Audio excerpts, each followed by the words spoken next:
కోట్లు ఖర్చు పెట్టారట, అందుకని ఓడిపోయారు. ఓడిపోయిన వాళ్ళు 100 అబద్ధాలు చెప్తారండి. 100 అబద్ధాలు. ఆ అబ్బాయికి 100 కోట్లు ఉన్నాయో, మొత్తం ఆస్తులన్నీ కూడా చీజ్ చేస్తున్నాయి, ప్రతి ఒక్కళ్ళకి తెలుసండి కదా. ఆ కేసులన్నీ ఉన్నాడు మొత్తం, ఏమన్నా అతని ఆస్తి అతని చేతిలో ఉందండి అసలు. ఇప్పుడు పరిస్థితి ఏంటి లక్ష్మీభారతి గారు? ఇప్పుడు ఆ అబ్బాయి గవర్నమెంట్కి వచ్చాడు, ముఖ్యమంత్రిగా ఇచ్చిన మాట ఏదైతే ఉందో 9 నవరత్నాల పథకాలని చాలా సక్సెస్ఫుల్గా అమలు చేశారు. ఆయన ఫైనాన్షియల్గా కష్టాల్లో ఉన్నారంటున్నారు కదా, అన్ని సీజ్ అయిపోయి ఉన్నాయనేది. ఇప్పుడు ఆర్థికంగా పర్వాలేదా?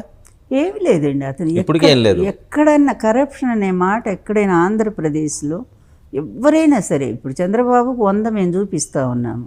చెట్టు నీరు, అదేవిధంగా పోలవరం, 1 కాదు 2 కాదు, ఎన్ని రకాల కరప్షన్ చేయాలో అన్నీ చేసి పడేశారు. ఇసుక అన్నీ చేసి పడేది. ఇవంతా ఈరోజు ట్రాన్స్పరెంట్గా ఉందా లేదా?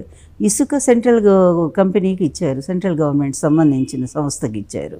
అదేవిధంగా ఇంకేమున్నాయి ప్రభుత్వ పథకాలు? నడుస్తుంటదట కదా వాళ్ళు కామెంట్ చేసేది. ఇసుకలో మీరు వాళ్ళ భాషలో మాట్లాడితే నేను చెప్పలేను. అదే వాళ్ళు 100 అబద్ధాలు సృష్టించాను, ఫస్ట్లోనే చెప్పాను నేను. 100 అబద్ధాలు.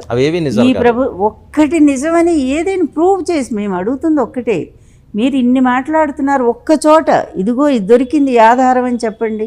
ఈరోజు మా గవర్నమెంట్ 100 ఆధారాలు చంద్రబాబు ఈ విధంగా చేశాడని ఇచ్చాం కదా. రేపు అధికారంలోకి వచ్చిన తర్వాత మొత్తం అన్ని బయట పెడతాం అంటున్నారు. సరే, మీ అధికారానికి వచ్చేది బయట పెట్టేది అది ఎప్పటికంటే ఇంకా అది అతని ఉన్నంత వరకు జరగదండి. అతని చరిత్ర ముగిసిపోయింది. చంద్రబాబు నాయుడిని ప్రజలు ఎవ్వరూ పట్టించుకోవట్లా. ఎంత ఫెయిల్ అవుతున్నాయో సభలు చూస్తూనే ఉన్నాం మనము. అతి దారుణంగా ఉంది అతని పరిస్థితి. దాని తోడు మైండ్ సరిగా లేదు. ఇద్దరు పిచ్చి పిచ్చిగా మాట్లాడుకుంటూ, తండ్రి కొడుకులు ఏదో మాట్లాడుకుంటూ.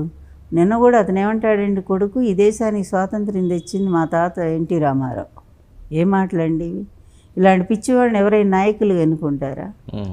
తెలుగు జాతికనేమో ఆయన ఉద్దేశం ఏదైనా మరి నీకు బయటకు వచ్చిన మాట వినపడుతుందా జనానికి? అది మీ ఉద్దేశాలు కనపడతాయా మనసులో?